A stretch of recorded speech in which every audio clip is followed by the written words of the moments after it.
Hi, it's Pete here with Uke In Nature, and for once, we're actually going to talk about the ukulele.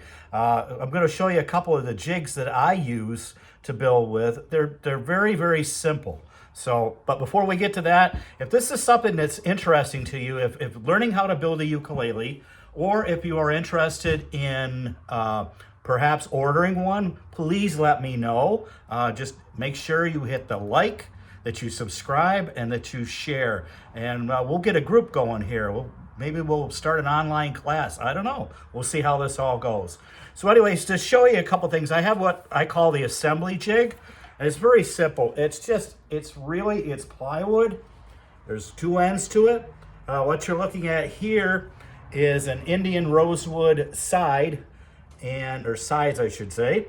And I just use this to help it hold its shape after I bend it. As you can see, the liners are in it. That adds extra surface area for the top and the back to glue onto it.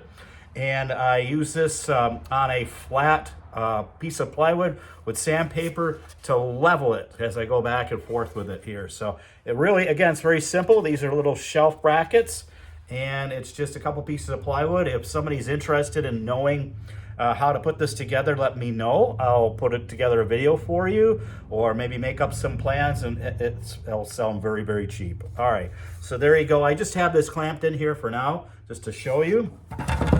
Next over here is another type of assembly jig. It's called, in the classical guitar world, it's called a solera.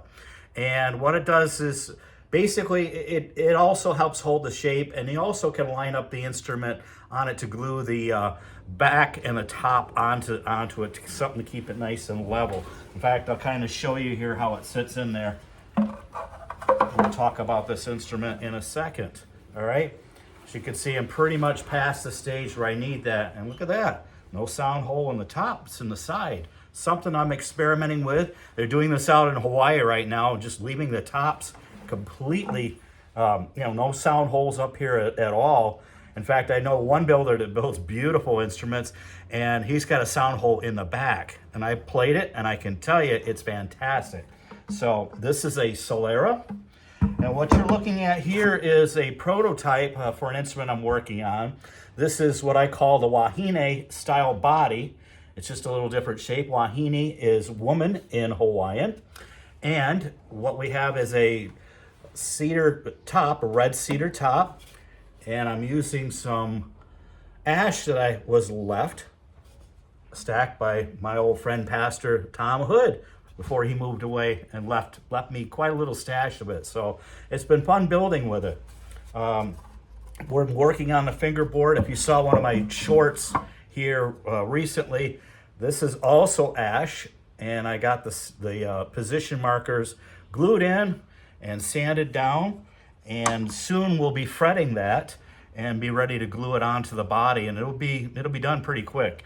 So I'm very interested to see how this sounds. It's a soprano sized body with a concert scale length on it. There are 4 different types of ukuleles. There are sopranos, which is the smallest, concerts, tenors, and baritones. Baritones are tuned with the first 4 strings of a guitar. So there's some debate whether it's truly an ukulele or not, but hey, that's for somebody else to worry about.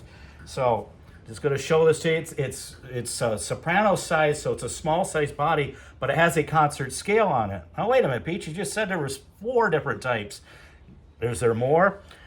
I can mix and match them a little bit here. You've got a small body with a concert scale, so the smallest size to the next biggest size. And what does that do for the sound? You get a little more of the concert vibe to it as the sizes of the instruments get larger. There's more bass to it, a little more rounder tone. And we're just going to see what this does. This is actually very deep for a soprano. They're usually much thinner than this. But again, I'm just going to see, I'm playing with some extremes here to see what's going to happen when we do it. And that's the nice thing about building it for yourself. And you can experiment and see what you'll get with it. So again, please share, like, and subscribe.